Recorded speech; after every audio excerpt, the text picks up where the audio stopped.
Our episodes are brought to you by our awesome EDHCC Club, aka the Patron Pledgehammers. Thank you for making our content possible. If you'd like to support the channel and get some sweet bonuses, check out our Patreon link in the description below.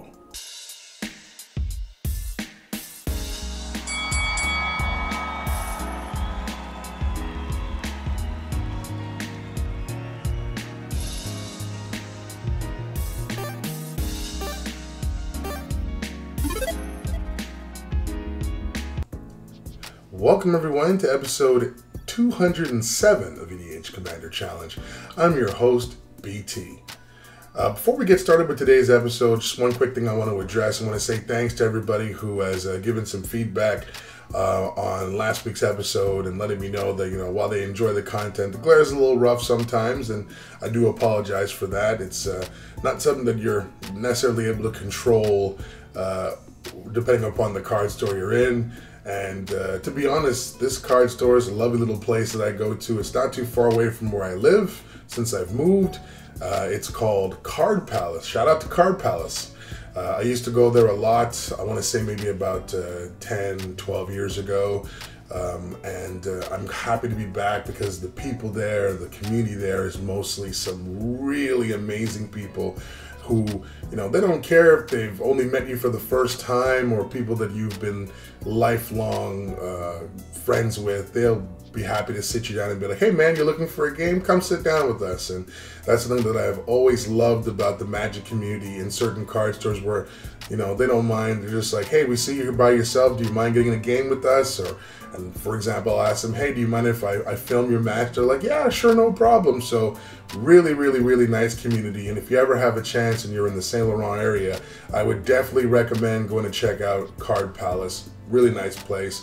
The owner and the people working there are also very, very kind and very, very hospitable. So I gotta say, lovely place. Probably one of my favorite card stores in all of Montreal. Anyways, with that being said, let's go check out those opening hands.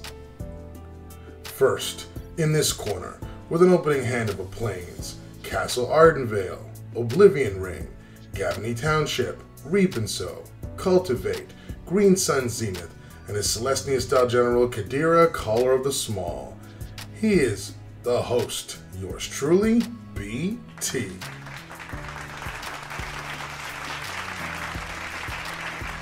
Next, in this corner, with an opening hand of a forest, snow-covered forest, Keswick Wolvrun, Cinderglade, Temur's Sabertooth, Skyshroud Claim, Spoils of Victory, and his Naya-style general Jetmir Nexus of Revels. He is the MTGOG. This is Mark. Mark on the dice will start us off, so let's begin our latest card fight. For our first turns, Mark plays a Cinderglade, while I play a Plains.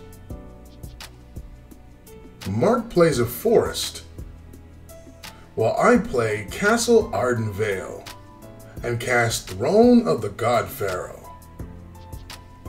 Mark plays Snow-Covered Forest and casts Spoils of Victory, which allows him to net Jetmir's Garden from his deck into play.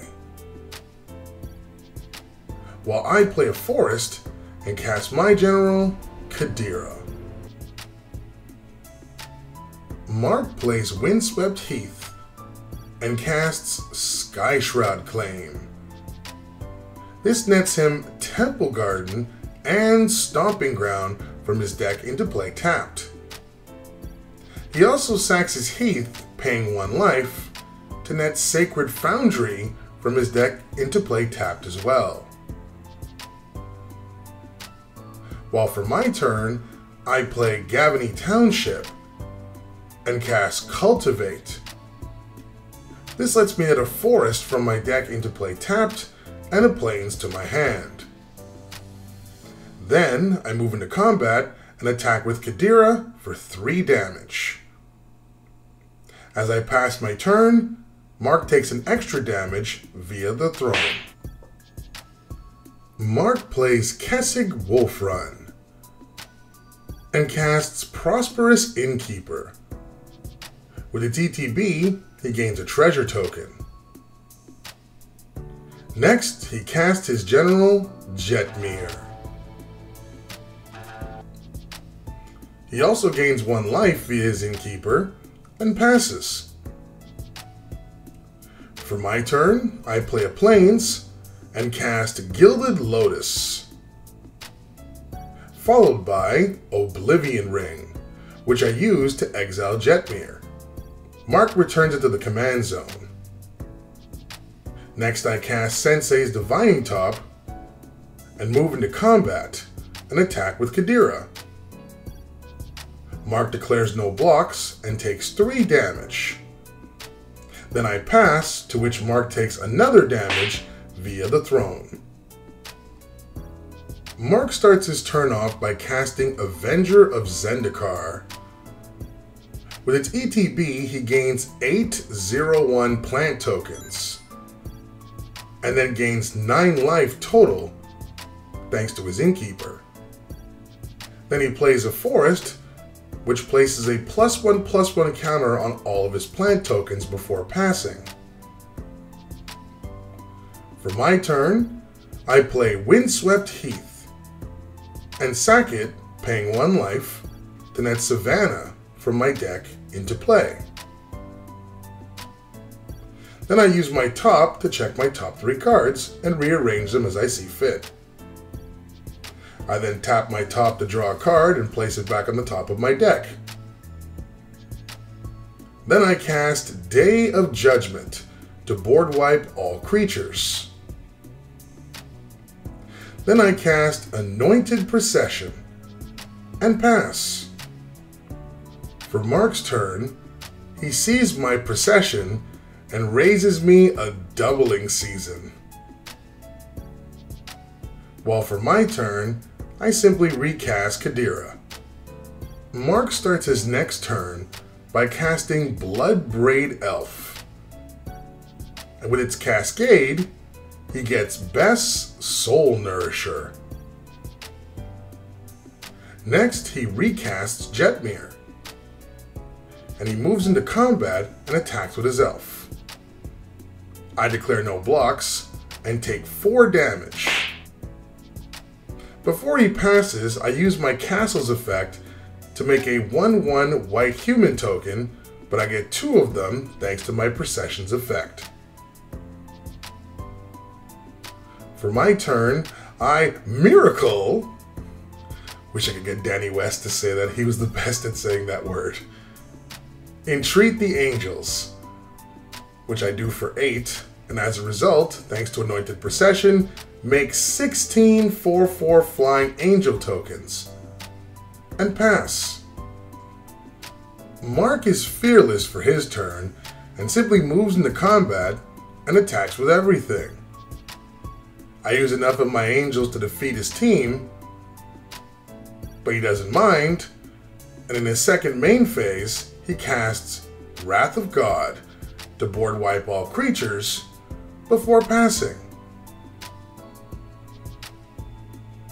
For my turn, I cast Green Sun Zenith, where X is 7. This allows me to net Trostani Summoner from my deck into play. Thanks to its ETB, as well as my Anointed Procession, I get 2 2/2 Knight tokens with Vigilance, 2 3/3 Centaurs, and 2 4/4 Rhinos with Trample. Then I recast my Sensei's top and pass. Mark starts his turn by casting 3 Visits to net a Forest from his deck into play. He then recasts Jetmir once more and passes. During his end step, I use my top to check my top 3 cards. For my turn, I cast Felidar Retreat, followed by Reap and Sow with Entwine to destroy the Kessig Wolfrun and net my Gaia's Cradle from my deck into play. This in turn triggers my retreat, granting all my creatures +1/+1 counters and vigilance until the end of the turn.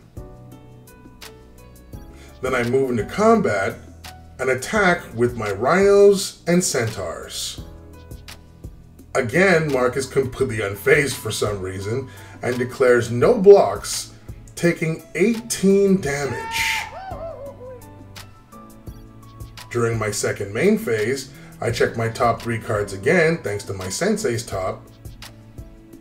Then I cast Eternal Witness, and with its ETB, I take back my Reap and Sow before passing.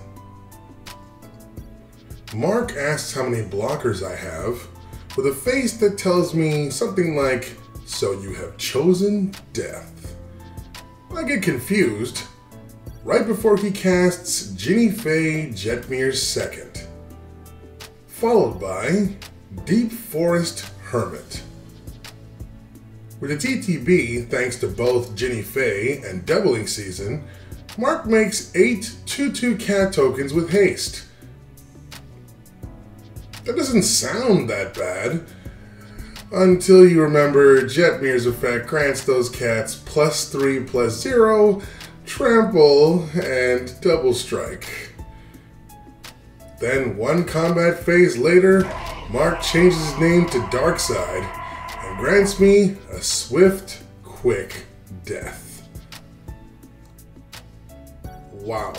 Just wow. It's scary how powerful a Jetmir deck can be once Jetmir's partner Jinnie Fay drops in. To say they belong together is an understatement. And worse off, and sad for me, is I would have been beaten even faster had it not been for Sensei's Divining Top allowing me to get to the cards I needed faster. There's a reason that card is pretty much a staple in most decks. To agree with our picks? Let us know in the comments down below. Also, if you enjoy our content, consider becoming a patron. Give you access to some sweet extras like bonus entries into our giveaways, your nickname at the EDHCC Club, and so much more.